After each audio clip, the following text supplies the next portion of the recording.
Hey, what's up YouTubers? In this video, I'm going to share with you my method for how I attach guylines to my tent that gives me better storm worthiness and more flexibility in choosing my tent site locations. You might be wondering about guylines in the first place. When you buy a new tent, they send you this bundle of line that looks like this maybe, and you might be wondering, do I even need this? It's not attached to the tent, so is this optional? Quite honestly, it's one of the most critical parts of setting up your tent to give you a reliable pitch and having a solid setup for wind and other storms that could blow over your tent or cause it to be pushed in. This is actually super important. Now, you might not actually have them attached out like this every time you go out camping, but you absolutely should have them on your tent for those times when you encounter wind, which is honestly going to be, more than 50% of every trip you're on is going to have some kind of wind or weather. Having this on your tent all the time really isn't going to add a lot of extra weight to it. It's going to give you that added flexibility when you're trying to set up in different sites. The other thing about these is they're often all the same length. It's not necessarily the ideal length. This could be a perfect length for maybe this attachment point, but maybe this isn't the right length for that one. And so maybe you're going to just attach these or cut them down. The adjustment things on here are also not the most ideal. I think that they require you to use these in a specific way, which is not ideal. And so I'll share with you also what I use for adjusters. Okay, first of all, what do you need? I have some Z-line here. This is 2mm Z-line. It's essentially Dyneema line. It's really strong, and when you are trying to cut into it, it's actually kind of hard, so you need a good pair of scissors. Now, you can actually use the line that you have that came with your tent. You can cut it to the correct length like I'm showing you here today. But when you get to the lines that you might need longer lines for, you will probably end up wanting to have a spool of line just like this. This is 50 feet, and I think this cost me $25, and I always have some of this on hand. All of these obviously require a different length line in order for you to get the stake at a correct place for it to be in the ground so that it's not just going to get yanked up. If you were using a stake like this in the ground right here, it's not going to have much staying force. It's just going to get yanked out of the ground. So you want to have it probably at least back here. As you're figuring out the length, you can always, what I would say, err on the side of going too long, because at the end of the day, you're going to have an adjuster here that's going to enable you to shorten it and get to a shorter length if necessary, whereas sometimes maybe you actually really need that longer length down to right here. The first thing I do is I start with the corners. Here on this end, I can just put a stake right in there and drive it into the ground. And I could do that right there. I don't have an adjuster on this corner because I find that if I'm going to stake it out right here, well, I can just stake it out here with the original loop, or I could stake it out here. I have this long line on here because I can then attach it to a really big rock. I can fit that around a really large rock.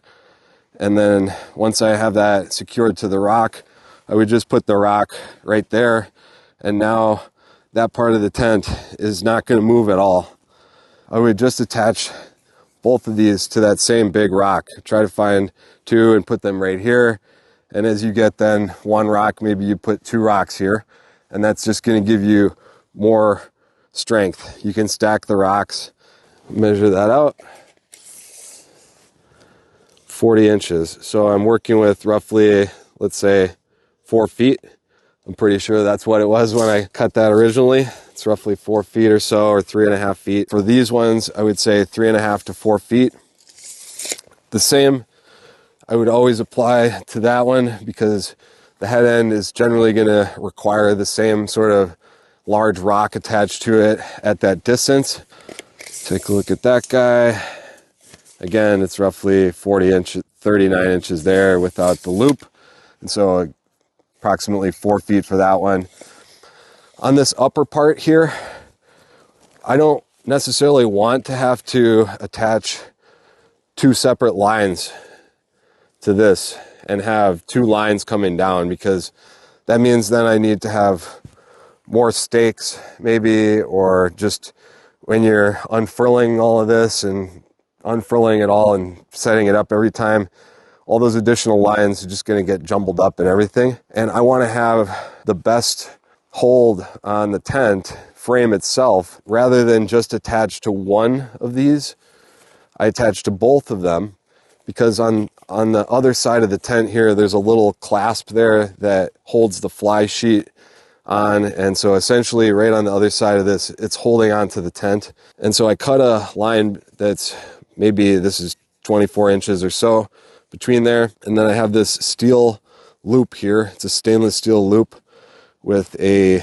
line lock in it, line lock with some webbing. And I got this piece at Zpacks website and then this steel loop on Amazon. And this just enables that thing to move freely, so that if the wind is blowing or whatever's happening out there, I don't want this webbing to be caught within this.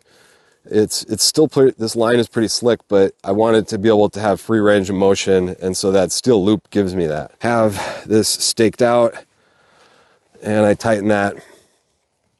It basically gives me a tightening effect on both of those attachment points. And of course the fly sheet, as I get it tight, then starts to look tight around, all around. As I basically have these webbing loops, it's got a line lock V connector on there with this webbing sewn into it. And then I also have just the plain one like that, and then some of these steel rings. And how I use these is where there are spots that I can potentially right here, because there's enough of a piece there, I may choose to just do it like this, where I would essentially run that through there. And it's tough to do when you're doing it for the video, but there's enough line there where I could actually attach that just like that.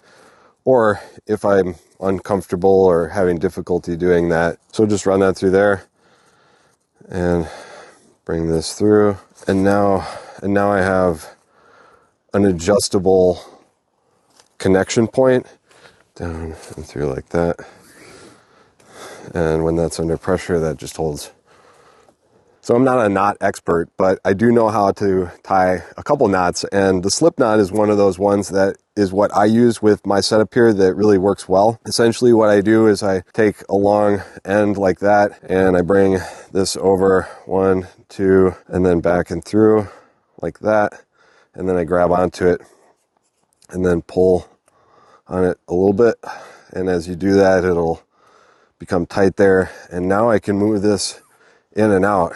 And so as I'm attaching to rocks, I can just get this to whatever length I want. I also use the same approach for the doors here. And so if we look at the doors, you can see that there's also approximately 4 feet of line right there.